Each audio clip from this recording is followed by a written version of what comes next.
ओम श्री गणेशाय नमः। जय शीतला माता। Sheetla Mata Vrat Katha in English. A Brahmin couple lived in a village. They had 2 sons and 2 daughters-in-law. Both daughters-in-law had given birth to sons after a long time. Meanwhile, the festival of Sheetla Saptami, where the festival is celebrated on Ashtami, you can read it as Ashtami. The festival of Sheetla Saptami or Sheetla Ashtami arrived. Cold food was prepared in the house as per the festival. The 2 daughters-in-law thought that if they ate cold food, they would fall ill, as their sons were still young. Because of this bad thought, the 2 daughters-in-law secretly prepared 2 rotis in the vessel used to prepare animal feed. Mother-in-law and daughter-in-law came back after worshipping Sheetla Mata and heard the story of Sheetla Mata. Later, the mother-in-law sat down to sing the praises of Sheetla Mata. Both the daughters-in-law came home pretending that the children were crying. They took out hot rotis from the grain container, made churma, and ate to their heart's content. Upon returning home, the mother-in-law asked the daughters-in-law to eat. The daughters-in-law pretended to eat cold food and got busy with household chores. The mother-in-law said, "The children have been sleeping for a long time. Wake them up and feed them." As the daughters-in-law went to wake their sons, they found them almost dead. This had happened due to the wrath of Sheetla Mata, a result of their actions. The daughters-in-law were helpless. When the mother-in-law learned of the incident, she began quarreling with them. The mother-in-law said, "You two have disregarded Sheetla Mata because of your sons.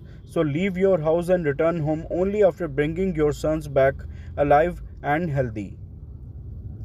After putting their dead sons to sleep in a basket, both the daughters-in-law left the house. While going, they came across a dilapidated tree. It was Khejri tree. Under it, both the sisters, Ori and Sheetla, were sitting. Both of them had lice in their hair in large numbers. The daughters-in-law also felt tired. Both the daughters-in-law came and sat near Ori and Sheetla. Both of them removed a lot of lice from Sheetla and Ori's hair. With the lice being destroyed, Ori and Sheetla felt a coolness in their heads. They said, "You both have cooled our heads. May you get peace of mind in the same way." Both daughters-in-law said together, "We wander aimlessly with whatever our stomachs give us, but we have not seen Sheetla Mata." Sheetla Mata replied, "You two are sinners, wicked, immoral. Your faces are unworthy of even the sight of me. Instead of eating cold food on Sheetla Saptami or Sheetla Ashtami, you both ate hot food." Upon hearing this, the daughters-in-law recognized Sheetla Mataji. The sister-in-law and elder sister-in-law bowed to both mothers. They pleaded, "We are innocent. We unknowingly ate something hot. We were unaware of your influence. Please forgive us both. We will never commit such a crime again." Hearing their remorseful words, both mothers were delighted. Sheetla Mata brought the dead children back to life. The daughters-in-law then returned to the village with joy, taking their children with them. The villagers learned that both the daughters-in-law had a direct vision of Sheetla Mata. They were welcomed with great pomp and welcomed into the village. The daughters-in-law declared, "We will build a temple of Sheetla Mata in the village.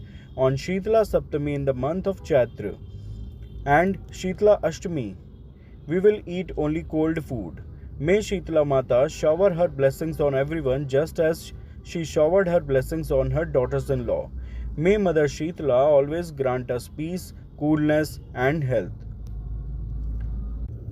This is another story of Sheetla Ashtami. Once Sheetla Mata thought, "Let me see today who worships me on earth, who believes in me." With this thought in mind, Sheetla Mata came to Dungri village in Rajasthan and found that there was no temple for me in this village, nor was I worshipped. Mata Sheetla was wandering the streets of the village when someone threw boiled rice water, mand, from a house on top. The boiling water fell on Sheetla Mata, causing blisters to form on her body. Sheetla Mata's entire body began to burn. Sheetla Mata ran around the village screaming, "Oh, I am burned. My body is burning. Someone please help me." But no one in the village came to Sheetla Mata's aid.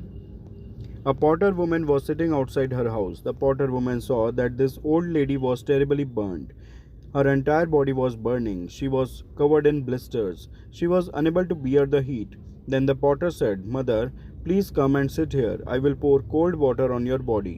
The potter poured plenty of cold water on the old lady and said, "Mother, I have some rabdi made last night and some yogurt in my house. You can eat the yogurt and rabdi." When the old lady ate the cold jowar flour rabdi and yogurt, her body felt cool. Then the potter said, "Come, sit down, mother. Your hair is very unruly. Let me braid your hair." The potter continued combing her hair to braid it. Suddenly, the potter's gaze fell on the back of the old lady's head and she saw an eye hidden within the hair. The potter, frightened by this, started running. But the old lady said, "Stop, daughter. Don't be afraid. I am not a ghost. I am Sheetla Devi. I have come to this earth to see who believes in me and who worships me." With that, the four-armed goddess appeared in her true form, adorned with diamonds and jewels, and wearing a golden crown on her head. Seeing the goddess, the potter wondered where she would make this poor lady sit. Then the mother said, "Oh daughter, what are you thinking?" Then that potter woman folded her hands and with tears in her eyes said, "Oh mother, poverty is spread all around in my house. Where should I make you sit? There is neither a stool nor a seat in my house."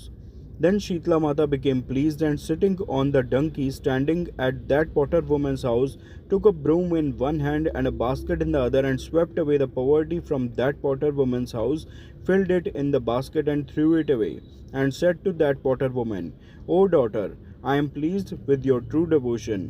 Now ask for any boon you want from me." Then the potter woman folded her hands and said, "O mother, I wish that you now reside in this very village of Dungri. Just as you swept away the poverty from my home with your broom, may you remove poverty from the homes of any devotee who worships you with devotion on the seventh day, eighth day after Holi, and offers you cold water, yogurt, and stale food on the eighth day. May you ensure the eternal marital bliss of the woman who worships you, and may her lap be filled with joy. Furthermore, may any man who refrains from getting his hair cut by a barber on Sheetla Ashtami, who refrains from letting a washerman wash his clothes, and who also offers you cold water, a coconut, and flowers, and eats cold, stale food with his family, never face poverty in his business or trade." Then the mother said, "So be it. O daughter, I grant you all the boons you have asked for. O daughter, I bless you that only the potter caste will have the primary right to worship me on this earth." From that day, Sheetla Mata was established in Dungri village, and the village was named Sheel Ki Dungri. Sheel Ki Dungri is the only major temple in India. A huge fair is held here on Sheetla Saptami Ashtami. Jai Sheetla Mata. All those who are listening, please say with me, Jai Sheetla Mata. Jai Sheetla Mata. Jai Sheetla Mata. Friends, please like and share this video. Also do subscribe the channel. Thanks. Hare Krishna. Jai Sheetla Mata.